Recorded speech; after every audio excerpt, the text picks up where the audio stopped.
Welcome to S4 media. Konaseema అంటే మొట్టమొదటి గుర్తొచ్చేది కొబ్బరి సాగు. కొబ్బరి సాగు అంటే ఈ ప్రాంతం అంతా కూడా చాలా పెట్టింది పేరు. కోనసీమ ప్రాంతం నుంచి కూడా కొబ్బరి సాగు దాదాపు దేశాలు దాటి ఇక్కడ నుంచి కూడా ఎక్స్పోర్ట్ అవుతుంది. కోనసీమ కొబ్బరి కోసం అనేది కోయిటా నుంచి కూడా ఈ యొక్క ప్రాంతం వచ్చి ఇక్కడ నుంచి కూడా కాయలు అయితే తరలింపేది జరుగుతుంది. అసలు ఈ కోనసీమకి పెట్టింది పేరు కొబ్బరికాయ అంటారు. ఇప్పుడు కొబ్బరి పంట అనేది రైతులకి పెద్ద శాపంగా అయితే మారింది. అసలు కోనసీమ ఉన్నటువంటి ఈ ప్రాంతాల్లో రైతుల పరిస్థితి ఏంటి, కొబ్బరి పంట పరిస్థితి ఏంటి, గతంలో రైతు పరిస్థితి ఎలా ఉండేది, ఇప్పుడు ప్రస్తుతం కొబ్బరి రైతు పరిస్థితి ఏంటనేది తెలుసుకునేందుకు S4 మీడియాలో ఈ రోజున గ్రౌండ్ రియాలిటీ, అసలు గ్రామాల్లో గ్రౌండ్లో స్థానిక ఉన్నటువంటి గ్రామాల్లో ఎలా ఏంటి పరిస్థితి ఏంటి, రైతన్న పరిస్థితి ఏంటి, వాళ్ళ కుటుంబ పరిస్థితి ఏంటి, కుటుంబాన్ని ఏ విధంగా జీవనం సాగిస్తుంది. గతంలో ఇదే కొబ్బరి పంట ద్వారా దాదాపు 40,000 కుటుంబాలు ఆ రోజున సంతోషంగా కుటుంబాన్ని జీవనం సాగించే కనీసం ఈ రోజున అదే కుటుంబాలు 10 మందికి ఉపాధి కల్పించిన రైతన్న ఈ రోజున కూలికి వెళ్ళలేని పరిస్థితిలో అటు బతకలేక చావలేక కొట్టుమిటాడే పరిస్థితి ఉంది. అసలు ఈ కోనసీమ ప్రాంతంలో కొబ్బరి రైతు పరిస్థితి ఏంటి అనేది తెలుసుకునే ప్రయత్నం చేద్దాం. మనతో పాటు ఉన్నారు రైతు ఉద్యమ సంరక్షణ పోరాట సమితి నాయకుడు దొరబాబు గారు మనతో పెట్టున్నారు. నమస్తే దొరబాబు గారు. సరే, అసలు కోనసీమ అంటే మొట్టమొదటి గుర్తొచ్చేది కొబ్బరి సాగు ఎందుకు ఈ రోజున దీనస్థితిలో ఉంది, రైతు ఎందుకు ఈ రోజున చావు బతుకు మధ్య కొట్టుమిట్టాడుతున్నారు, ప్రధానమైన కారణం ఏంటి? ప్రధానమైన కారణం ఏంటంటే అండి, ఈ శంకరగుత్తం డ్రైన్ ఉప్పుటేరండి. ఇది 4 మండలాలని తాకి ఉంటుంది. ఈ 4 మండలాల్లో మేజర్గా మలికీపురం మండలం 21 గ్రామానికి ఇది బాగా తాకి ఉన్న ఉప్పుటేరండి. ఇది అందులో ఈ మరీ ఎక్కువగా 13 గ్రామాల్లో దీన్ని డ్రైన్కి ఆనుకుని ఉన్నాయి. 13 గ్రామాలండి. ఈ 13 గ్రామాల్లో ఇంచుమించండి 1800 హెక్టార్లు ఈ కొబ్బరి సాగు జరుగుతూ ఉంటుందండి. ఈ 18 ఎకరాల్లో మ్యాక్సిమం 1,80,000 కొబ్బరి చెట్లు, 1800 ఎకరాలు 1,80,000 కొబ్బరి చెట్లు ఆల్రెడీ నాశనం అయిపోయినాయండి. ఏమన్నా మిగిలి ఉంటే 20,000 కొబ్బరి చెట్లు ఉంటాయండి. వాటికి కూడా మేము వెళ్ళే పరిస్థితి లేదు కానీ వెళ్ళటం లేదు కూడా అండి. కారణం ఏంటంటే ఇది 2019 నుంచి 2021లో ఇది డ్రిడ్జింగ్ అనేది వ్యవస్థ జరిగిందండి ఈ ఉప్పుటేరుకి. ఎలాంటిది మొత్తం డ్రైన్ లెంగ్త్ వచ్చి 22 కిలోమీటర్లు అండి. 22 కిలోమీటర్లో ఫస్ట్ 8 కిలోమీటర్లు అంటే కరవాకు నుంచి కేసినపల్లి వరకు ఒక డ్రిడ్జింగ్ వ్యవస్థ నడిచిందండి. అది ONGC వాళ్ళది కాదండి, మన మురికి డిపార్ట్మెంట్దే 8 కిలోమీటర్ డ్రిడ్జింగ్ జరిగింది. తర్వాత మళ్ళీ ఏమైందంటే అంతకుముందే శంకరగుత్తు నుంచి కేసు దర్శపాలానికి కూడా ఒక 5-6 కిలోమీటర్ డ్రిడ్జింగ్ జరిగింది. మయంలో ఉన్న 6 కిలోమీటర్లు 7 కిలోమీటర్లు డ్రిడ్జింగ్ జరగలేదు. ఏ గ్రామాలు డ్రిడ్జింగ్ జరిగిన గ్రామాలు ఏంటంటే పడమటపాలెం, శంకరగుత్తం, చింతలమూరి, అటు చూస్తే అడవిపాలెం, లక్కవరం, ఈ గ్రామాల్లో ఆనుకుని అటు ఇటు ఉన్న గ్రామాల్లో ఆనుకుని డ్రిడ్జింగ్ అనేది జరగలేదండి. అంటే ఇవన్నీ కూడా ఏంటంటే ఈ కొబ్బరి చెట్లు చచ్చిపోయిన తర్వాత మనం రీచెక్ చేసుకుంటే బయటపడ్డ విషయం తప్ప అంతకుముందే మనకి అంత నాలెడ్జ్ లేదండి. అప్పుడు ఏంట్రా బాబు దీని పరిస్థితి ఏంటంటే 2021లో చెట్లు ఏమైందంటే అండి ఉప్పుటేరు వచ్చి కొబ్బరి తోటల్లోకి ఎక్కడం మొదలుపెట్టింది. ఎక్కిన తర్వాత మేమేమో అనుకున్నామంటే ఈ ఉప్పుటేరు ఎప్పుడు మనం కడుపులో పెట్టుకుని పెంచింది తప్ప అది ఏం చేస్తుంది లేదని మనం ఏం చేసామంటే గతంలో కూడా ఏంటంటే అమావాస్యకి పౌర్ణానికి ఒక రోజు పైకి వచ్చి మమ్మల్ని పలకరించి వెళ్ళిపోతూ ఉండేది. కానీ అప్పుడు 2021లో డ్రిడ్జింగ్ జరిగిన తర్వాత ఒక 2-3 నెలలు వచ్చి స్టాకేజ్ అయిపోయింది. ఏంట్రా ఇది ఏంటి ఇలా స్టాకేజ్ అయిపోయింది అనేది మాలో మేము గుమ్మి చంపిలు పడి, మాకు రామాలయం సెంటర్ అని ఉందండి కేసినపల్లిలో, రైతులందరూ అక్కడ కూర్చుని దీన్ని ఎలా వదిలేస్తే కాదు, మా పెద్దలందరూ కూడా ఏంట్రా మీరు అలా సాచు కూర్చున్నారు, ప్రభుత్వానికి తెలియవచ్చాలి కదంటే అప్పుడున్న ప్రభుత్వానికి వెంటనే వెళ్ళి మేము అంబాజీపేట హార్టికల్చర్ డిపార్ట్మెంట్కి, ఇలాగే కొబ్బరి పరిశ్రమ డిపార్ట్మెంట్కి వీళ్ళందరికీ తెలియపరిస్తే కలెక్టర్కి ఆర్డీఓ కూడా మీరు కాగితం పెట్టండి మేము వచ్చి విజిట్ చేస్తూ ఉంటాం. అప్పుడున్న ఎమ్మెల్యే గారిని కూడా మనం వెళ్ళి కలిసి ఈ విషయాలని చెప్పడం, అప్పుడున్న ఎమ్మెల్యే గారు కూడా వెంటనే అప్పుడున్న కలెక్టర్ గారిని తీసుకొచ్చి ఇది విజిట్ చేయటం అండి. ఈ 21 నుంచి ఏమైందంటే అలా స్టాకేజ్ మనం 2 నెలలు 3 నెలలు అనుకుంటే మొత్తం స్టాండర్డ్గా ఉండిపోయింది, పర్మనెంట్ అయిపోయింది. అయ్యి బాబాయ్ అని మనకి ఇంకా ఆందోళన స్టార్ట్ అయింది. ఈ కొబ్బరి మొక్కలో ఉండగా చచ్చిపోయింది అనేది కూడా తెలియటాకేమో 6 నెలలు పడుతుందండి. పెద్ద చెట్టుని మనం పట్టుకోవడానికి చచ్చిపోవాలని తెలియటానికి అయితే సంవత్సరం పడుతుంది. ఎందుకంటే అది మొవ్వు మెల్లిగా కులిపోతుంది. అప్పుడు కానీ మనం గ్రహించలేము. మా పరిస్థితి ఇంకా మా చెయ్యి దాటిపోయిందని వెంటనే మేము మళ్ళీ ప్రభుత్వాల వెంట పడటం మొదలుపెట్టాం. సార్ మా పరిస్థితి ఇలా అయిపోయింది, మా గ్రామాలను సందర్శించాలి, దీనికి ఏదో గ్రాంట్ ఇచ్చి మీరు ఏదో చెయ్యాలి, మా నోట్లో వచ్చే నానుడు ఏంటంటే ఏటు కొట్టేసేయండి ఆ పక్క ఈ పక్క. అది మాకు మొద్దు ఏంటంటే ఏ రైతు చెప్పే మొట్టమొదటి మాట ఇది, మళ్ళీ బలపెట్టేసుకుంటాం, ఉన్న చెట్లు బాగు చేసుకుంటాం, పోయిన చెట్లు పక్కన వదిలేస్తాం అని మేము మొద్దుగా మాకు కొట్టేసేయండి అని అడుగుతుంటే ఆ గత ప్రభుత్వం అలా కాలయాపన చేస్తూ ముందుకు వచ్చిందండి. ఈ 2-3 సంవత్సరాల్లో మేము ఏం చేసామంటే రైతులు కూడా దీని మీద అవగాహన చేసుకుని ఇలా అయితే మనం ఈ ఏ పార్టీ అయినా కూడా ఏ పార్టీలతో సంబంధం లేదు, పార్టీలతో మనం పోరాడలేలాగా మనం రైతుగా ముందు ఏం చేద్దామంటే రైతు పరిరక్షణ పోరాట సమితి అనేది అప్పుడు ఒక రిజిస్ట్రేషన్ చేసండి. మా పార్టీ జెండాలని పక్కన పాడేసి అప్పుడు ఎలక్షన్లు కూడా వచ్చినాయండి. ఆ ఎలక్షన్కి ఇప్పుడున్న ప్రభుత్వానికి ఈ రైతులందరూ కూడా మ్యాక్సిమం ఈ ప్రభుత్వానికి మద్దతు ఇచ్చామండి. మద్దతు ఇచ్చిన తర్వాత కూడా మనం ఏం చేసామంటే కొత్తగా వచ్చిన ప్రభుత్వం కదా, మా ఎమ్మెల్యే గారు మేము కూడా వెళ్ళి గతంలో అడగడం జరిగిందండి. కొత్తగా వచ్చిన ప్రభుత్వం కదా, కొద్దిగా మేము స్టాండర్డ్ అవుతాం, ఇది ప్రాజెక్ట్ బాగా బిగ్ ప్రాజెక్ట్, ఇది నా పరిధిలో కూడా ఉన్నది, ఇది నేను సీఎం చంద్రబాబు నాయుడు గారికి అలాగే డిప్యూటీ సీఎం పవన్ కళ్యాణ్ గారి దృష్టిలో పెడతానని కొద్దిగా కాలయాపన వచ్చింది. కాలయాపన వచ్చిన వెంటనే మా ఎమ్మెల్యే గారిని కూడా మేము గత 5 నెలల క్రితం వెళ్ళి రైతులందరూ మేము మా పార్టీ జెండాలన్నీ పక్కన పాడేసాం సార్, మీ దగ్గరికి వచ్చాం మీరు అక్టోబర్ 3 అండి గాంధీ జయంతి రోజు నాడు మేము అమర నిరాహార దీక్ష చేయడానికి ఫిక్స్ అయిపోయామండి. ఎందుకంటే ఆల్రెడీ మా చెట్లు ఆల్రెడీ పోయినాయి సరి, ఇంకా మీకు కొత్త మొక్కేసి బతకాలి కదా. ఇప్పుడు పక్కనే మమ్మల్ని ఊళ్ళో ఉండే పిఎస్సిసి సొసైటీలో రోజు వచ్చి మా గుమ్మం కాడ అప్పు కట్టండి అంటున్నారు. మేము ఆత్మహత్య చేసుకోవాలా, ఈ అప్పే తీర్చాలా, మేము ఈ పరిస్థితిలో ఉన్నాం కాబట్టి అక్టోబర్ 3ని అమర నిరాహార దీక్ష చేస్తామంటే లేదు ఇది ఈ ప్రభుత్వం రైతు ప్రభుత్వం, ఇది ఇటు చంద్రబాబు నాయుడు గారైనా ఇటు పవన్ కళ్యాణ్ గారైనా దీని మీద ముందు స్పందిస్తారా అని మా దగ్గర ఉన్న మెటీరియల్ అంతా తీసుకుని ఆయన మా ఎమ్మెల్యే గారు కూడా ఇప్పుడున్న ఎమ్మెల్యే గారు కూడా ఈ కొబ్బరి తోటలు ఈ 13 గ్రామాలంతా సందర్శించి ఆయన కూడా రిపోర్ట్ తీసుకుని ఈ విషయాన్ని చంద్రబాబు నాయుడు గారి దృష్టిలో పవన్ కళ్యాణ్ గారి దృష్టిలో పెట్టడం జరిగిందండి. పెట్టిన తర్వాత ఏమైందంటే మళ్ళీ కాలయాపన వచ్చిందండి. కాలయాపన వచ్చిన తర్వాత మళ్ళీ మా ఎమ్మెల్యే గారు నిలదీయగా వెంటనే పవన్ కళ్యాణ్ గారు కూడా వెంటనే స్పందించి గత 3 నెలలు 2 నెలల క్రితం ట్విట్టర్లో స్పందించారు. ఇది కొబ్బరి చెట్టు అనేది నాకు తెలుసు, ఇంటికి ఒక చెట్టు ఉంటే అది పెద్ద కొడుకులాగా ఉంటుందని పవన్ కళ్యాణ్ గారు కూడా మనకి చెప్పడం జరిగిందండి ఆ ట్విట్టర్లోని. మనం కూడా చాలా ఆనందించి ఆశించాం, అంటే ఆ పవన్ కళ్యాణ్ గారు వచ్చినా లేదా చంద్రబాబు నాయుడు గారు వచ్చినా మన పని తొందరగా అవుతుంది కదా అనేది. అంటే వెంటనే కొబ్బరి మొక్క వచ్చి పాతి కాయలు కాసి చెట్టు ఏమీ కాదండి, ఇది పని తొందరగా అవుతుంది కదా, గత ప్రభుత్వంలో డిలే అయింది కదా, ఈ ప్రభుత్వంలో తొందరగా అవుతుంది కదండి, ఎంతో ఆశించామండి. దీనికి తోడు ఇంకోటి ఏమైందంటే ఈ పవన్ కళ్యాణ్ గారు ట్విట్లో చేసిన వెంటనే ఇక్కడ మోందా తుఫాన్ అని వచ్చింది. అన్నీ కూడా ఈ రైతుకి దెబ్బ మీద దెబ్బ అండి. దానికి తోడు ఏమైందంటే ఎప్పుడైతే అది వచ్చిందో మరి అధికారులు ఆయన రావడానికి అంగీకరించారు కదండి, మళ్ళీ 40 రోజులు పట్టిందండి మళ్ళీ పవన్ కళ్యాణ్ గారు రావడానికి. ఈ 40 రోజుల్లో మనం ఎప్పుడు వస్తారా అని ఎదురు చూడటం జరిగిందండి. ఇప్పుడు ఈ ప్రభావం అనేది ఈ కోనసీమ ప్రాంతాల్లో ఏ మండలాల్లో ఇంత ఎఫెక్ట్ ఉంది? ఇది 4 మండలాలకి వ్యాపించి ఉందండి. ఏ మండలాలు?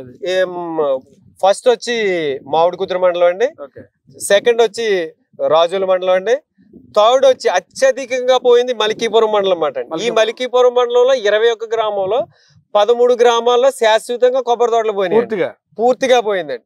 ఇంకా 4వ మండలం వచ్చండి సగినేటిపల్లి, అది తక్కువ శాతంలో పోయిందండి.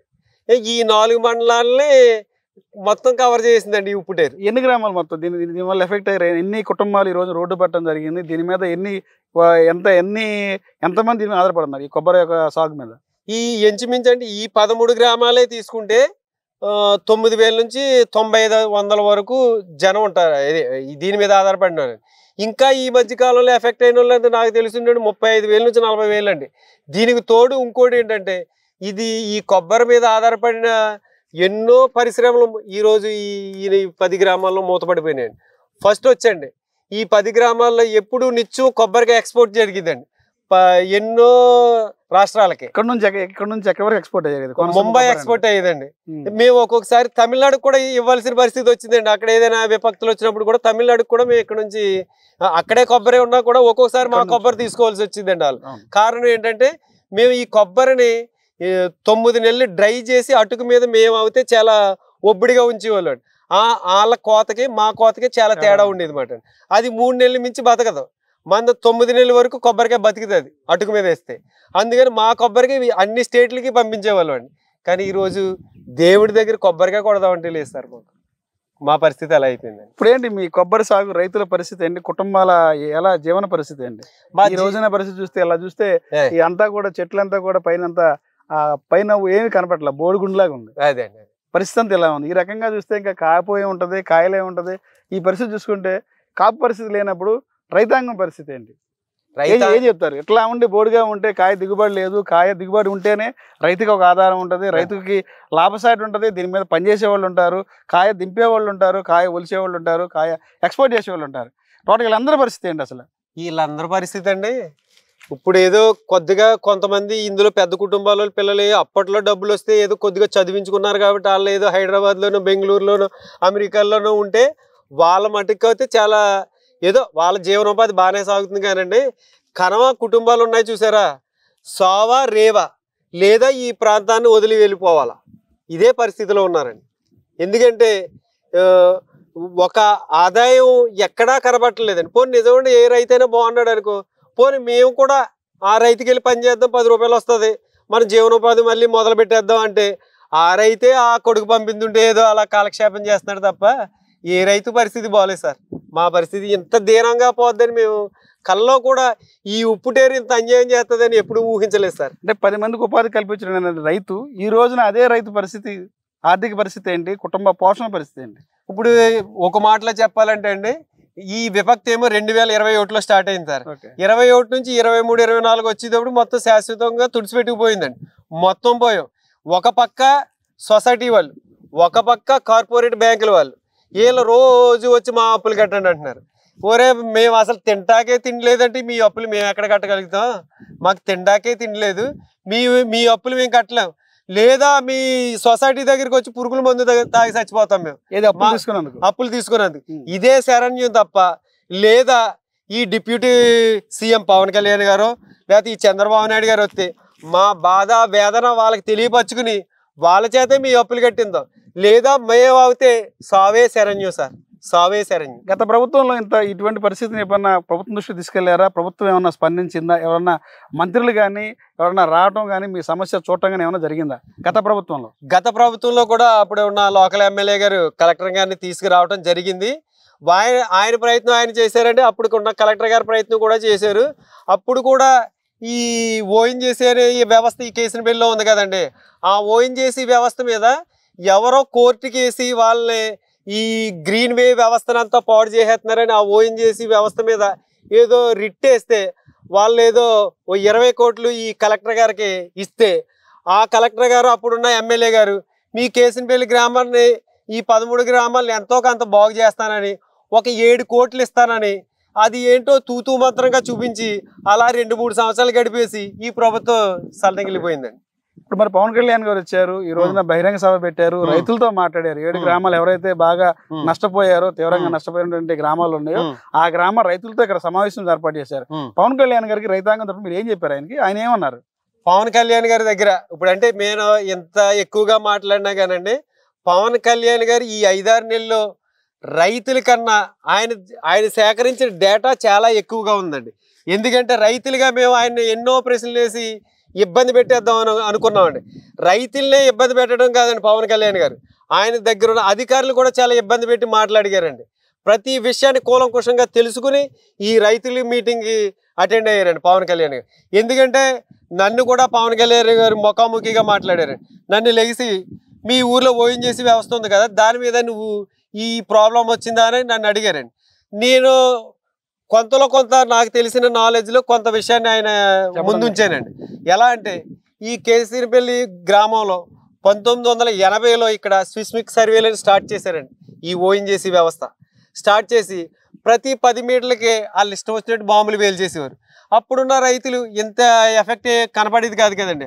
అప్పుడున్న రైతులు మేము 10 మంది సర్వే చేసి వాళ్ళు కొద్దిగా అడవాడు చేస్తే 100 రూపాయలను 200 ఇస్తాం మేము బోర్ కంటే, మేమేం చేసేవాళ్ళు మాకు తెలియని తనం మీద ఇంకో 2 బోర్లు వేయమని వాళ్ళు. అంటే ఎంత మునిగిపోతామని మాకు ప్రభావం, ఇంత నష్టం వస్తుందని మాకు తెలియదు. ఇంకో 2 బోర్లు వేయమని వాడండి రైతు. ఈ ఈ ఈ వ్యవస్థ ఏమైందంటే ఈ అలా చెప్తూ మనం పవన్ కళ్యాణ్ గారికి ఏం చెప్పామంటే అండి, ఈ కేసనపల్లి గ్రామంలో ఓఎన్జీసీ నుంచి జీజీఎస్ అని ఇక్కడ ప్రైవేటు సంస్థ ఈ వ్యవస్థను నడుపుతుందండి. 1000 కోట్ల లీటర్లు ఈ 40 సంవత్సరాల్లో తోడుకుపోయారు సార్. వీళ్ళు ఇంకోటి మొదటగా చెప్పేది ఏంటంటే అండి, వాళ్ళు తీసినప్పుడు అంటే మనం నానుడిగా వింటాం, పేపర్లో చూస్తున్నాం, లేకపోతే యూట్యూబ్లో చూస్తున్నాం. ఎంత అయితే తీస్తున్నారో వాటర్ ఫిల్లింగ్ చేయాలి, శాండ్ ఫిల్లింగ్ చేయాలి. వీళ్ళు మనం ఏయో ధర్నాలు చేసినప్పుడు అప్పుడు చేస్తారు, లేదా ఎవరో ఉద్యమాలు చేసినప్పుడు చేస్తారు. అది కంటిన్యూగా ఆ వ్యవస్థ లేదనేది మాకు అర్థమవుతుందండి. దాన్ని బట్టే ఈ సర్వేల్లో వీటిల్లో కూడా ఏమంటున్నారంటే ఈ ఉప్పుటేరు డ్రిడ్జింగ్ చేయటమే కాదు, ఈ ఓఎన్జీసీ జీజీఎస్ వ్యవస్థ ద్వారా కూడా ఒక అడుగు కుంగిపోయింది అనేది ఈ మధ్యకాలంలో వాదన అండి. ఒక అడుగు భూమి కుంగిపోయిందని ఈ మధ్యకాలంలో ఈ వాదన నడుస్తుందండి. అది ఎంతవరకు ఏంటనేది ప్రభుత్వం నిర్ణయించాలి, అక్కడ ఉన్న అధికారులు నిర్ణయిస్తే కానీ ఆ రిజల్ట్ మనకు తెలియదు సార్. పవన్ కళ్యాణ్ గారు మీకు ఎలాంటి భరోసా ఇచ్చారు ఇక్కడ వచ్చినటువంటి రైతాంగానికి? పవన్ కళ్యాణ్ గారు మాకు చాలా భరోసా ఇచ్చారండి. ఆయన ఈ తుఫాను వచ్చిందని వాయిదా వేసి ఇంక రారని అనుకున్నాం, కానీ ఆయన చెప్పిన మాటకు నిలబడటంలో మొదటగా మేము రైతులందరూ చాలా సంతోషించామండి. వచ్చిన మీటింగ్లో ఆయన మాకు మొదటగా దీని మీద ఫుల్గా అధ్యయనం చేసుకునే వచ్చారండి. ఆయన రైతులనే కాకుండా అధికారులను అడిగినా కూడా వాళ్ళ దగ్గర కూడా కొన్ని జవాబులు లేవండి. దాన్ని ఆయన ఏం చెప్పారంటే 40 రోజుల్లో మళ్ళీ నేను 40 రోజుల్లో ఈ ప్రాంతానికి వస్తాను, మళ్ళీ సంక్రాంతి వెళ్ళిగా కూడా ఈ ప్రాంతానికి వస్తాను, మొత్తం మీ రైతులైనా అధికారులైనా దీని మీద సమగ్ర నివేదిక నాకు ఇవ్వాలి. దానికి తోడు ఇంకొక ఆయన కొన్ని విషయాలు చెప్పారండి, ఎవరో పవన్ కళ్యాణ్ గారు. ఎలాగంటే ఈ మురికి డ్రైన్ ఇక్కడే కాదు, మొత్తం కోనసీమలోనే ఈ ప్రాబ్లం నాకు ఎక్కువగా కనపడుతుంది. నాకు వచ్చిన రిపోర్టుల ప్రకారం ఈ కోనసీమలో మీకేదో తాత్కాలికంగా మీరేదో గట్టిగా అడిగారనో ధర్నాలు చేశారని మీకు 22 కోట్లు ఇచ్చేసి నేను దులిపేసుకోవడానికి అయితే మాత్రం రాలేదు. నేను శాశ్వత పరిష్కారం కోసం అయితేనే వచ్చాను. ఒక 5 నెలల నుంచి మీరు అడుగుతున్నా అన్ని రిపోర్ట్లు తీసుకుని అన్ని ఆలోచించుకునే ఈ రోజు మీ దగ్గరికి ఎంటర్ అయ్యాను. ఇది ఏంటంటే మన రాష్ట్ర ప్రభుత్వ పరిధిలో అవుతుందా, కేంద్ర ప్రభుత్వం పరిధిలో అవుతుందా? నా ఎస్టిమేట్ ఏంటంటే నేను అధికారులను అడిగితే 3000 నుంచి 3500 కోట్ల వరకు ఖర్చు అవుతుంది అనేది చెప్తున్నారు.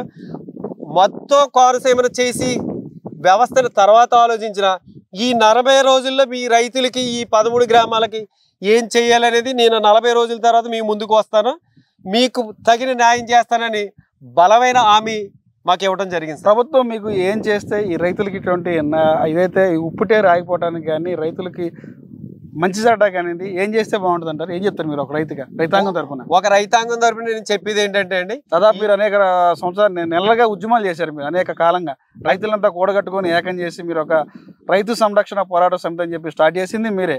రైతాంగం తరఫున మొట్టమొదటిగా నడుం కట్టిన వ్యక్తి మీరే. ఏం చెప్తారు? శాశ్వత పరిష్కారం కావాలంటే గవర్నమెంట్ ఏం చేస్తే మీకు న్యాయం జరుగుతుంది?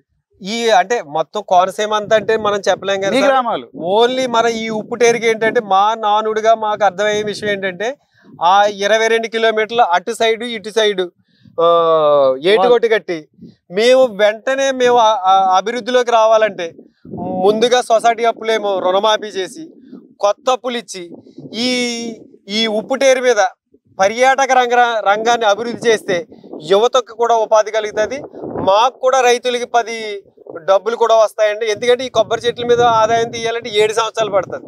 అదే మీరు పర్యాటక రంగంగా అభివృద్ధి చేస్తే మాకు ఆదాయం వెంటనే కనిపిస్తుంది. మీ పవన్ కళ్యాణ్ గారు ఇది చేస్తారని మేము కూడా మిమ్మల్ని మీటింగ్లో కోరాం, మీరు చేసి పెడతారని మనస్ఫూర్తిగా అనుకుంటాం సార్. కేసనపల్లి రైతుగా ఇది 22 కిలోమీటర్ సంబంధం ఏదైతే ఉందో లెఫ్ట్ సైడ్ రైట్ సైడ్ 2 సైడ్లు కూడా ఉప్పుటేరు డ్రైన్ అయితే కట్టి నిర్మాణం చేపడితే రైతులకి పైనుంచి వచ్చేటువంటి ఏదైతే ఉందో ఉప్పుటేరు వాటర్ అయితే రాకుండా అయితే ఉంటుంది. పొలాలు ఏదైతే ఈ యొక్క పంటలు అయితే ఉన్నాయో కొబ్బరి సాగు ఇబ్బంది అయితే ఉండదు, గ్రామాల మీద కూడా వచ్చే ప్రభావం అయితే ఉండదు. దీని మీద రాష్ట్ర ప్రభుత్వం కేంద్ర ప్రభుత్వాలు స్పందించి పవన్ కళ్యాణ్ గారు ప్రస్తుతం కూటమి ప్రభుత్వంలో ఒక రోల్ మోడల్ ఉన్నారు. కూటమి ప్రభుత్వం ఉన్నట్టు ఎవరైతే ఉన్నారో పర్సన్ ఉన్నారు కనుక మోడీ గారితో మాట్లాడి స్పెషల్ గ్రాంట్ తీసుకొచ్చి ఈ కోనసీమ ప్రాంతానికి సంబంధించినటువంటి ఏదైతే ఉందో ఈ ఏరియాలో 3 మండలాల్లో అత్యధిక నష్టం అత్యధిక ప్రభావం అయితే ఉందో ఆ ప్రభావిత ప్రాంతాల్లో 22 కిలోమీటర్లు కనుక ఆ 2 సైడ్లు రెండు సైడ్లు కనుక గోడలు కట్టి నిర్మాణం చేస్తే ఆ వాటర్ రాకుండా ఆగిపోతే దాంతో మా గ్రామాల్లోని యొక్క పంటలు కూడా సమృద్ధిగా పండుతాయని చెప్పి కూడా దొరబాబు గారే చెప్తున్నారు. దీని మీద పవన్ కళ్యాణ్ గారు అయితే రైతులకైతే భరోసా ఇచ్చారు. మరో 45 రోజులు నాకు టైమింగ్ ఉండే, ఈ 45 రోజుల్లో ఒక ప్రణాళిక ప్రకారం ఒక రూట్ మ్యాప్ తయారు చేసి కేంద్రంతో కూడా స్పందించి ఒక ప్యాకేజ్ అయితే తీసుకొచ్చి మీకు న్యాయం చేస్తారని చెప్పి కూడా పవన్ కళ్యాణ్ గారు చెప్పడం జరిగింది. దానికి సంబంధించి రైతులు కూడా సంతోషం అయితే వ్యక్తం చేస్తున్నారు. పవన్ కళ్యాణ్ గారు వచ్చారంటే మాకు న్యాయం జరుగుద్ది, కొండంత నమ్మకం మాకైతే ఉంది. మరలా పవన్ కళ్యాణ్ గారు 40 రోజుల తర్వాత అదే సంక్రాంతి తర్వాత వస్తానన్నారు. సంక్రాంతి తర్వాత మాకు మంచి శుభవార్త అయితే వింటామని చెప్పి కూడా రైతు సంక్షేమ పోరాట సమితికి సంబంధించినటువంటి దొరబాబు గారు చెప్తున్నారు. ఇది ఇక్కడ పరిస్థితి. కెమెరామ్యాన్ సతీష్తో రాజ్ కమ్మల్, S4 మీడియా, కోనసీమ నుంచి.